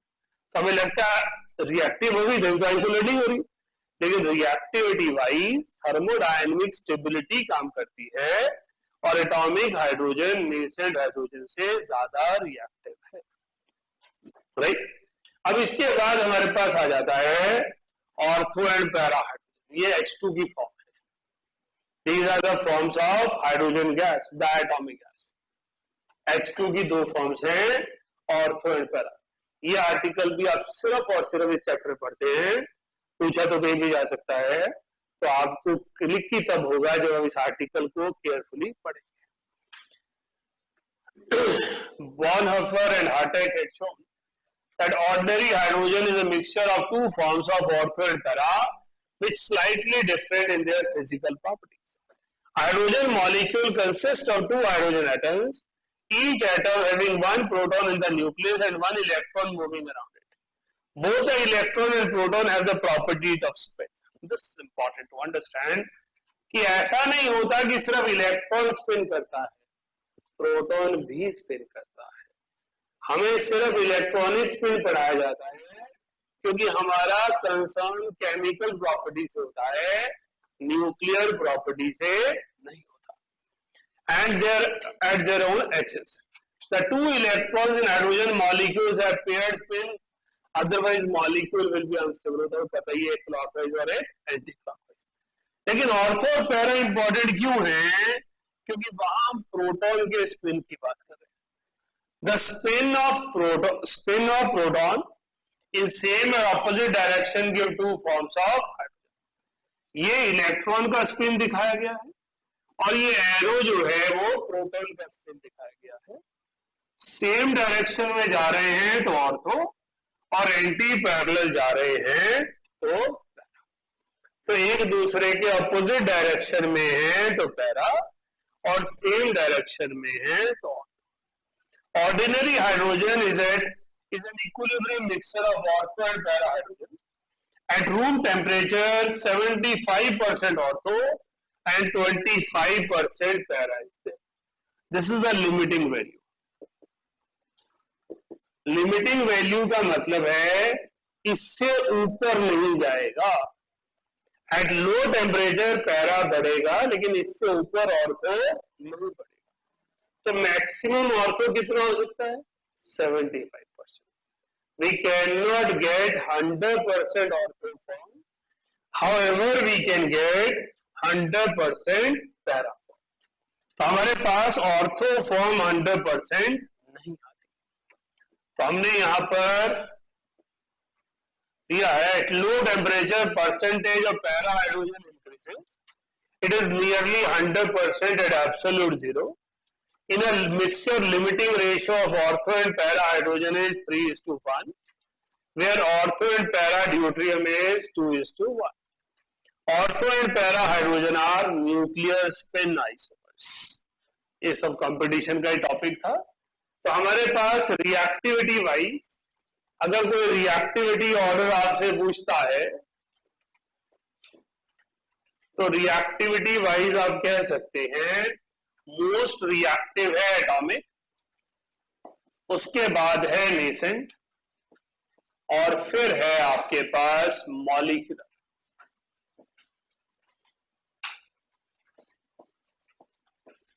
तो हाइड्रोजन की 3 फॉर्म सबसे कॉमन एग्जिस्ट करती हैं। Most reactive form of hydrogen is called atomic hydrogen, and then we have nascent hydrogen, and least reactive is molecular hydrogen.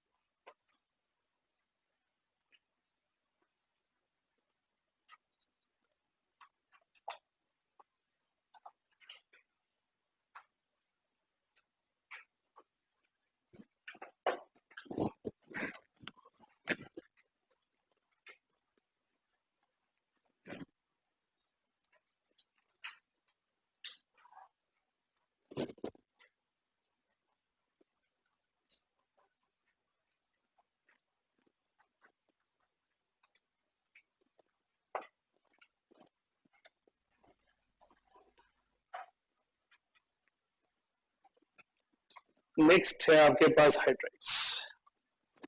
Hydrides का मतलब क्या है? Compounds of hydrogen. When we talk about hydrides, hydrides are the compounds of hydrogen। हमारे पास hydrogen की forms हो गई, hydrogen की प्रेपरेशन हो गई, हाइड्रोजन की एक्सेप्शनल पोजीशन हो गई, यूजेस हो गए। अब है हाइड्रोजन के डिफरेंट टाइप्स, हाइड्रोजन कितनी तरीके से जाना जाता है। हमने कहा था इस चैप्टर के 3 पार्ट्स हैं major, hydrogen as primary part, then we have water, then we have hydrogen peroxide. बाकी दोनों पार्ट रिलेटिवली छोटे हैं, मेजर फोकस हाइड्रोजन पर है, क्योंकि बाकी दोनों को हम बहुत जगह पढ़ते हैं, राइट। हम हाइड्रोजन के अलग अलग फीचर को यहाँ लिस्टिंग करना चाह रहे हैं कि हाइड्रोजन कैसे एग्जिस्ट करता है, राइट। आपने खाली पेज में जहां जगह छोड़ी हुई है वहां लिखेंगे, आप हेडिंग डालेंगे हाइड्राइड्स, हाइड्राइड्स खाली पेज में।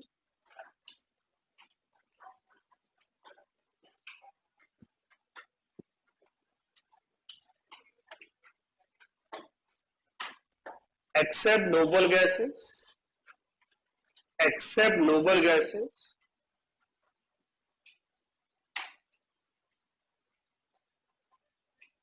comma, group 7, 8 and 9, all other groups of periodic table, all other groups of periodic table combine with hydrogen to form hydrides.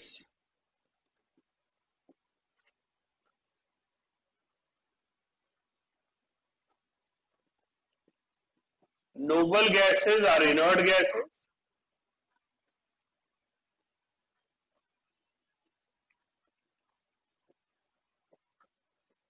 So they do not combine with hydrogen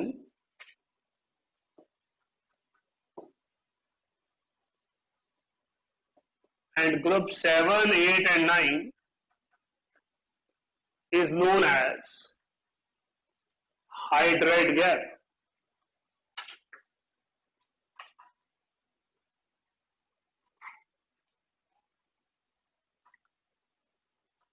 कोई भी बता सकता है group 7, 8 और 9 का कोई भी एलिमेंट जो पता हो?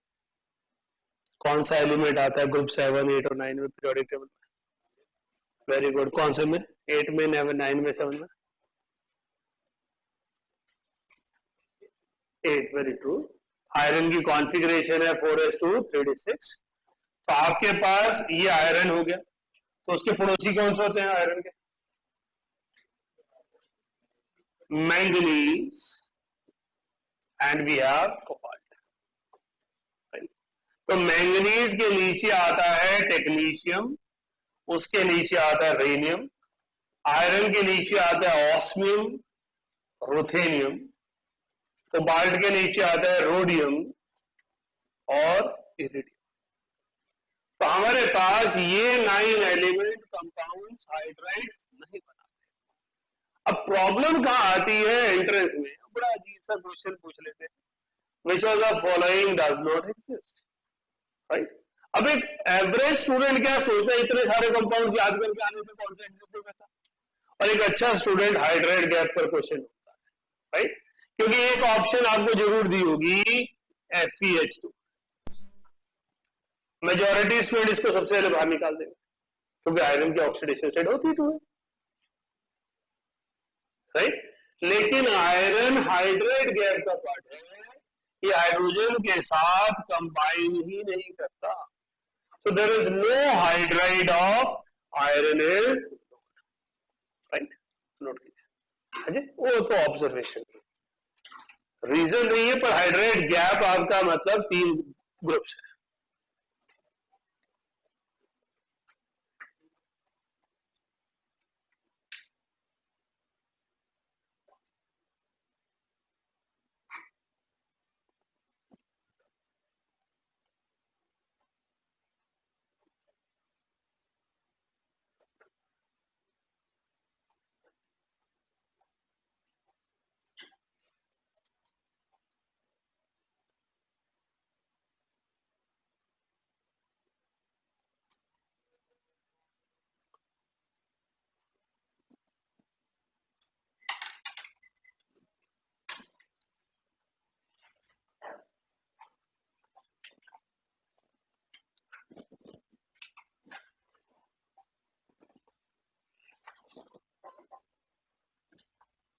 Right,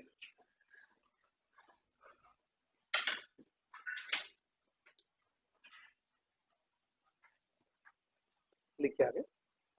covalent hydrides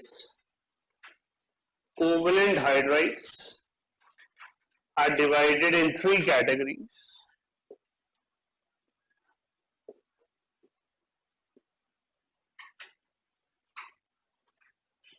Electron deficient,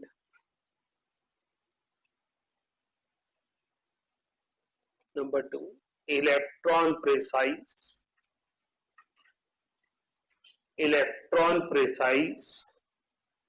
and electron rich. Electron precise and electron rich. Electron deficient कौन बनाता है, ग्रुप 13, और ग्रुप 2 के बेरिलियम और मैग्नीशियम। इलेक्ट्रॉन प्रिसाइज कौन बनाता है, ग्रुप 14 कार्बन फैमिली, और रेस्ट जो पी ब्लॉक है वो क्या बनाता है, इलेक्ट्रॉन रिच। इलेक्ट्रॉन डेफिशिएंट का मतलब हुआ इनकम्प्लीट ऑक्टेट, इलेक्ट्रॉन प्रिसाइज का मतलब हुआ 8 इलेक्ट्रॉन, और इलेक्ट्रॉन रिच का मतलब हुआ डोनेटेबल लोन पेयर, राइट? तो हमारे पास हाइड्राइड की क्लासिफिकेशन में आता है पहला सेलाइन हाइड्राइड। सेलाइन और आयनी का मतलब है सॉल्ट लाइक, सॉल्ट की जैसी properties. Strong electropositive metal, alkali and alkaline earth metals, with an exception of beryllium and magnesium.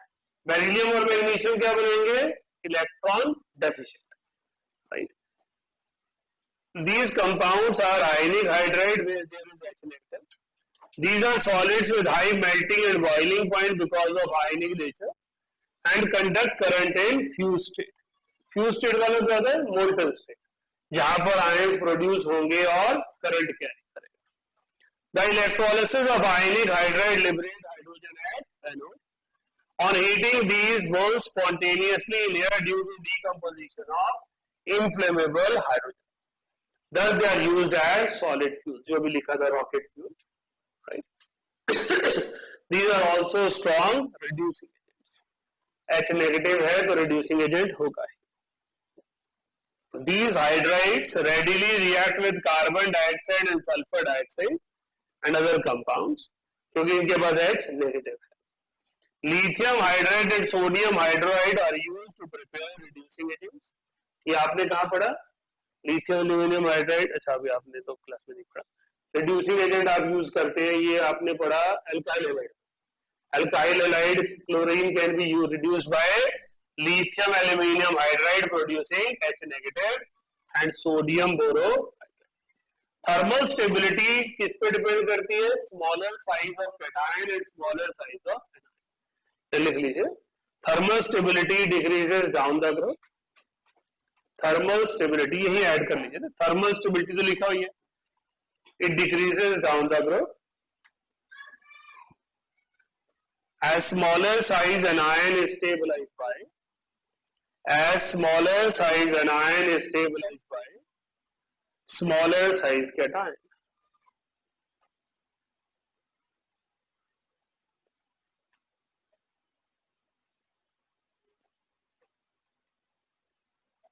Smaller size anion is stabilized by smaller size cation. Hydride ion का size बेटा छोटा है, इसलिए छोटा anion ही उसे stabilise कर सकता है कैटायन।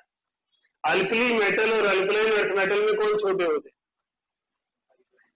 अल्कलाइन अर्थ मेटल्स, इसीलिए लिखा है alkaline earth metals hydride are more stable, क्योंकि छोटे साइज का कैटायन छोटे साइज के एनायन को स्टेबलाइज करेगा।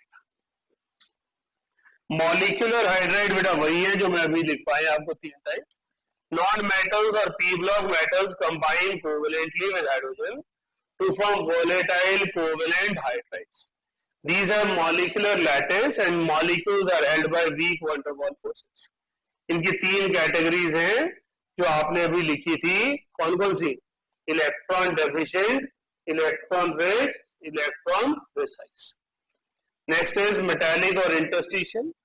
Transition metals form interstitial hydride with hydrogen as hydrogen occupy interstitial spaces. ये कौन सी चीज थी? ऑक्लूडेड हाइड्रोजन, राइट, बीच की खाली जगह और वहां पे जाकर हाइड्रोजन आ गया। These are non-stoichiometric compounds. Non-stoichiometric compound और जगह नहीं पढ़ते आप। Non-stoichiometric compound means atomic ratio is fractional. आपने लिखा है टाइटेनियम हाइड्राइड 1.73, इसका मतलब 100 हाइड्राइड टाइटेनियम के साथ 173 हाइड्राइड्स है। यहां पर एक लाइन ऐड करनी है, these hydrides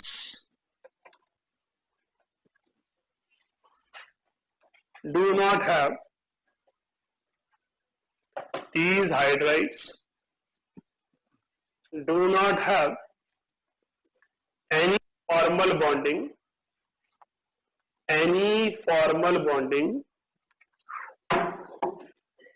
so they do not change valency of an element,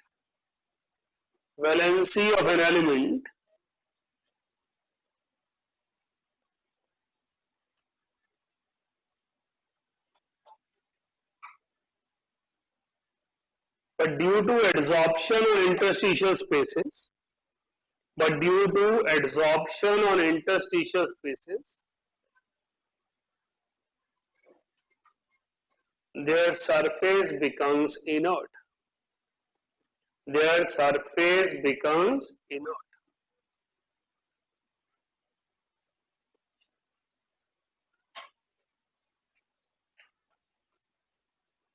Right?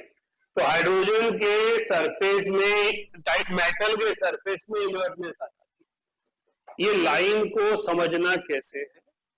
एक तरफ हम कह रहे हैं केमिकल नेचर पे फर्क नहीं पड़ रहा और एक तरफ कह रहे हैं मेटल सरफेस इनर्ट हो जा रहा है। केमिकल नेचर पर फर्क नहीं पड़ रहा, उसका मतलब है मेटल आयनिक फॉर्म में नहीं गया, उसकी वैलेंसी शिफ्ट नहीं हुई, उसने अपने इलेक्ट्रॉन शेयर और लूज नहीं किया। और इनर्टनेस का मतलब है उस सरफेस के साथ जब वाटर ऑक्सीजन जाकर रिएक्ट कर रहे हैं तो आसानी से रिएक्शन नहीं हो रहा। तो हाइड्राइड के तीन फॉर्म्स हो गए, मेजर, आयनिक, मॉलिक्यूलर, इंटरस्टिशियल। क्लियर है जी? सरफेस